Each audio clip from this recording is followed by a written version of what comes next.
నమస్కారం ప్రజలారా. లేట్ లేకుండా చూద్దాం, ఎందుకంటే అందులోనూ మామూలు మనిషి కాదు. మన పేరుని నాని అన్న వచ్చినాడు.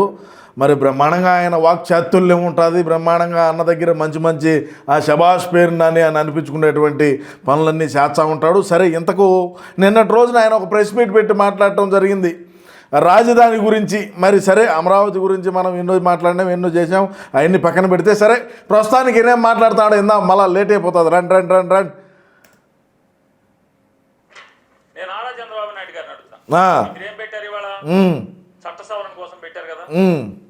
2014 ఆంధ్రప్రదేశ్ రాష్ట్ర విభజన చట్టానికి సవరణ పెట్టారు కదా.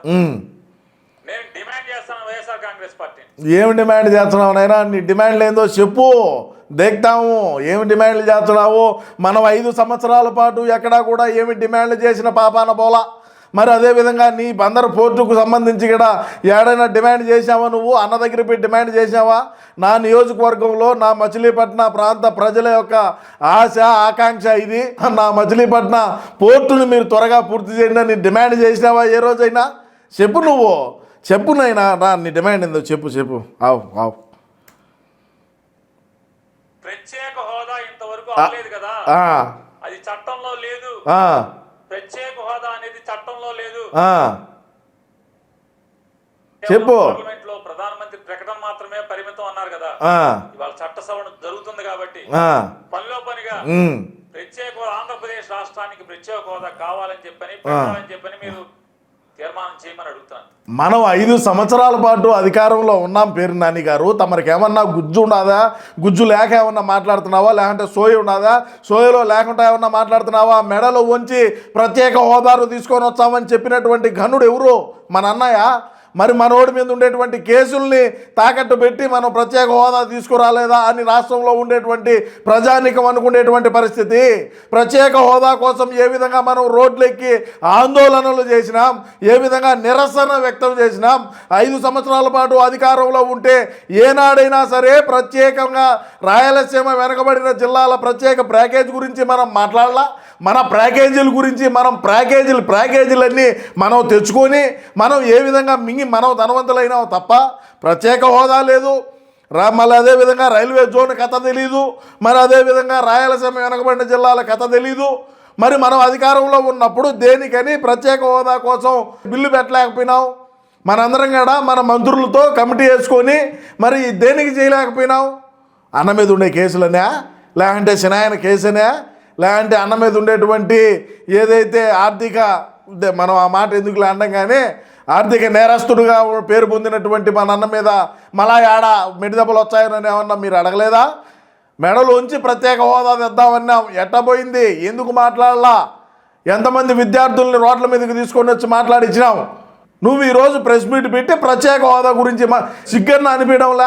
అరే, రాష్ట్రంలో ఉండేటువంటి ప్రజానికం ఏమనుకుంటారు? మనం ఈరోజు ఈ మాట మాట్లాడితే ఇంకేమైనా అన్నీ మాట్లాడవచ్చు, కానీ ప్రత్యేకంగా మనం ఈ మాట మాట్లాడితే ఏమనుకుంటారు అనే సోయ కూడా లేకుండా మాట్లాడుతున్నావంటే నీకు మరి ఏం ఆలోచన చేస్తున్నావో, మరి నీకేమన్నా ముఖ్యమంత్రి పదవి కావాలనో? మనకేమో బ్రహ్మాండంగా వేసినారు కదా, మంత్రి ఇచ్చినారు.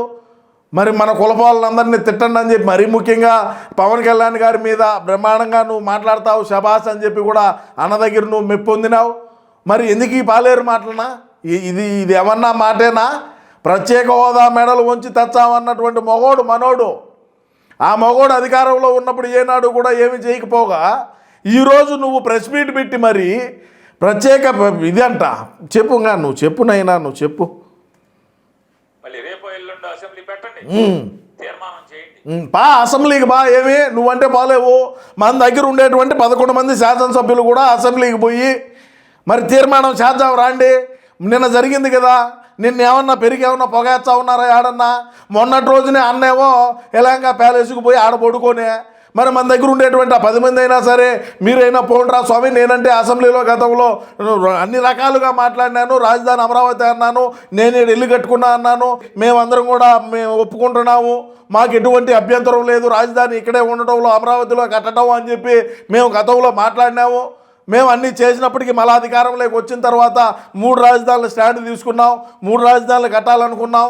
మళ్ళీ అదేవిధంగా మొన్న ఎన్నికల్లో కన్నా మనం గెలిచుంటే వైజాగ్ని రాజధాని అను నువ్వు ఇంకీసారి ఇంకో ఏం మాట్లాడతారో మరి ఏమో ఆ కథ అయితే మేము చావాలి ఎత్తిపోసుకోలేక మీరేమి ఇటు ప్రెస్ మీట్లు పెట్టి పోతారయ్యా. ఇంకా తెలుగుదేశం వాళ్ళు, ఆ జనసేన వాళ్ళు, వీళ్ళు కూటమి ప్రభుత్వం వాళ్ళు అందరూ కూడా ఈ పేరు నాని చూడు ఏం మాట్లాడుతున్నాడో, మరి 5 సంవత్సరాల పాటు వీళ్ళు అధికారంలో ఉన్నారు, మరి ఏం పెరిగి ఏమన్నా పొగేస్తా ఉన్నారా అని అనుకుంటారు. ఏం చేయాలి దానికి, ఏం చెప్పాలా? మేము దానికి వివరణ ఇవ్వాలి. ఇప్పుడు వివరణ ఇచ్చేటువంటి కార్యక్రమంలో భాగంగానే మాకు ఈ పని చెప్పుగా. లేదా కేబినెట్ తీర్మానం చాలు, అసెంబ్లీ కూడా అక్కర్లా, కేబినెట్ తీర్మానం చాలు, మీరు చేసి పంపండి. కడప ఉక్కు ఫ్యాక్టరీ అయ్యా నువ్వు మూసుకుంటే బాగుంటుంది. కడప ఉక్కు ఫ్యాక్టరీలకు, ఆ స్టీల్ ప్లాంట్లకు మనం ఎన్నిసార్లు శంకుస్థాపన చేసినాం. మరి మనం అధికారంలో ఉన్నప్పుడు దేనికి అడగలేదు పేరున్నాని.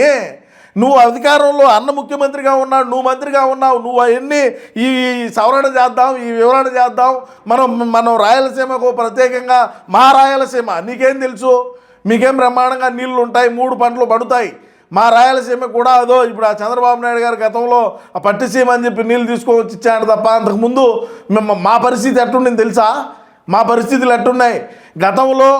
ఇప్పుడు మన పార్టీలో ఉండేటువంటి ఎవరైతే సతీష్ రెడ్డి ఉన్నాడో ఆ సతీష్ రెడ్డిని అడుగు చెప్తాడు కథ ఏందని. సతీష్ రెడ్డి ఎన్ని రోజుల పాటు ఆ దేవుడికి తలనీలాలు ఇవ్వాలని ఎన్ని రోజుల పాటు గెడ్డాలు తలంటికులు పెంచుకొని ఆ తర్వాత దేవుడికి పోయి తలనీలాలు ఇచ్చేసినాడు. మా రాయలసీమ ప్రాంత ప్రజల నీరు మాకు అందియాలా అని చెప్పేటువంటి ఒక దీంట్లో ఆయన అప్పుడు తెలుగుదేశంలో ఉన్నాడు. మనోడు మాకేమి చేసింది లేదు ఆ స్వామి, ఏమన్నా ఉంటే చెప్పు నువ్వు ఏదైనా. అది కూడా ఏమి లేదు చెప్పు. ఇంకా నువ్వు తీర్మానాలు నీ కథలు నువ్వు చేయలేకపోతే తీర్మానమా? నువ్వన్నా తీర్మానం చేస్తుంటే బాగానే ఉండు. నువ్వు తీర్మానం చేయలేకనే ఇబ్బంది పడిపోయినావు. చెప్పు. కేంద్ర ప్రభుత్వం బాధ్యతగా మీరు తీర్మానం చేయించండి కేంద్ర ప్రభుత్వం చేత. ఎందుకంటే చట్ట సవరణ చేయిస్తున్నారు కదా. విశాఖ ఉక్కు ఫ్యాక్టరీకి ఆంధ్రప్రదేశ్ రాష్ట్రాన్ని విడగొడుతున్నాం కాబట్టి 2014 ఆంధ్ర రాష్ట్ర విభజన చట్టం సవరణ జరుగుతుంది కాబట్టి ఆ చట్టంలో విశాఖ ఉక్కు ఫ్యాక్టరీకి గనులను కేటాయించమని తీర్మానం చేసి పంపండి. మంత్రి మండలి తీర్మానం చేసి పంపండి. చట్ట సవరణలో దానిలో పొందుపరచమని చెప్పండి నారా చంద్రబాబు నాయుడు గారు. ఈ చేయరా అంటున్నా. మనకేమన్నా పెరిగినాం 5 ఏళ్ళలో చెప్పు. అలాగే దుగరాజపట్నం పోర్టు నిర్మాణం చేయాలి కేంద్ర ప్రభుత్వం, వాళ్ళు పట్టించుకోకపోబట్టి మనం రాయపట్నం నిర్మాణం చేసుకున్నాం. అయిన ఖర్చు మొత్తాన్ని రీపర్ చేయమని చెప్పని చట్ట సభలో పెట్టండి. ఓకే చెప్పుగా. పెట్టించలేరా? చెప్పుగా. ఓట్లు మీయే కదా, మీ మీద ఆధారపడి మీ భుజాల మీద కదా మోడీ గారి ప్రభుత్వం బతుకుతున్నది. చేయించలేరా మీరు? మీ సొంతానికి మీ కేసులు మూసుకుంటానికి మాత్రమే మీ దగ్గర మీకు కేంద్ర ప్రభుత్వం పలుకుబడిని వాడుకుంటారు. అంతకుమించి ఈ రాష్ట్రానికి రాష్ట్ర ఉపయోగించరా? ఎవడి కేసులు ఎవడు మోస్తున్నారు, ఎవరి మీద ఏం కేసులు ఉన్నాయి?